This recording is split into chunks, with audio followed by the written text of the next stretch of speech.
Les entreprises vivent une situation exceptionnelle, qui pouvait peut-être être prévisible pour les tenants de la veille stratégique en observant la situation de la Chine et l'expansion du virus dans le monde, ou en observant la situation de pays frontaliers tels l'Italie. On pouvait imaginer que, effectivement, une situation similaire allait se produire en France.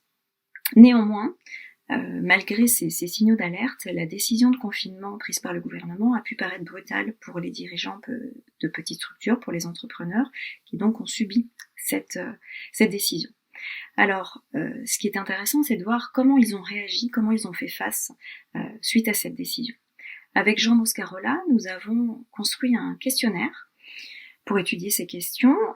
Donc, ce questionnaire a été réalisé sur Sphinx, et a été administré à distance, en ligne, étant donné les circonstances. Ce questionnaire comporte donc des questions fermées et des questions ouvertes, qui laissent la place aux répondants pour raconter leur histoire, finalement. Donc c'est une histoire écrite, mais il y a donc un espace assez important de récit qu'une nouvelle fonctionnalité de Sphinx est capable de traiter.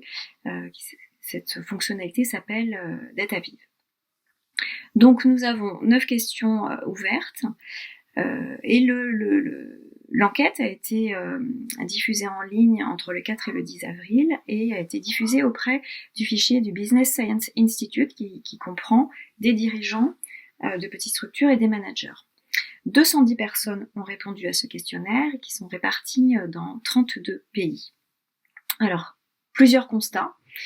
Premier constat, nos résultats montrent que les situations vécues par les entreprises sont très différentes. Il y a celles qui disposaient de trésorerie au démarrage du confinement. Donc, elles ont le temps, entre guillemets, de voir venir, même si, bien sûr, leur accès au marché est limité, voire complètement stoppé.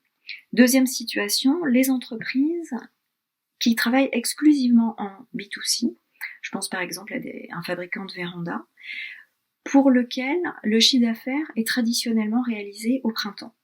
Cette année, quoi qu'il arrive, quelles que soient les aides de l'État, son chiffre d'affaires est perdu. Troisième situation, les entreprises qui ont pu mettre en place très facilement le télétravail parce qu'elles disposaient, pour les salariés, d'ordinateurs portables et parce que les logiciels spécifiques, logiciels informatiques peut-être, dont elles ont besoin étaient déjà situés sur des espaces partagés, accessibles à distance. Quatrième situation, les entreprises qui ont dû arrêter leur activité et avoir recours au chômage partiel.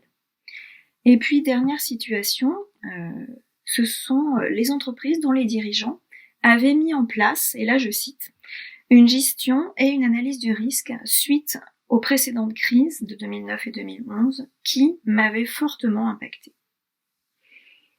Notre enquête, d'un point de vue global, permet également une comparaison des comportements des dirigeants entre deux zones géographiques, l'Europe et l'Afrique. Et on constate qu'en Europe, les dirigeants ont réagi vite, ont adopté le télétravail de manière assez importante, avec les règles de fonctionnement que cela suppose, et surtout une attention très particulière à l'autre, et qu'elles ont eu recours au chômage partiel, notamment en France.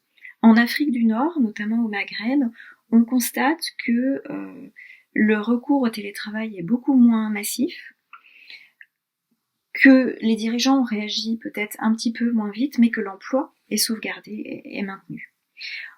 Quand on regarde les grandes fonctions de l'entreprise, certaines grandes fonctions ont su s'adapter, comme les systèmes d'information bien évidemment, ou le management. C'est vrai que manager à distance requiert des règles de fonctionnement qui sont complètement différentes.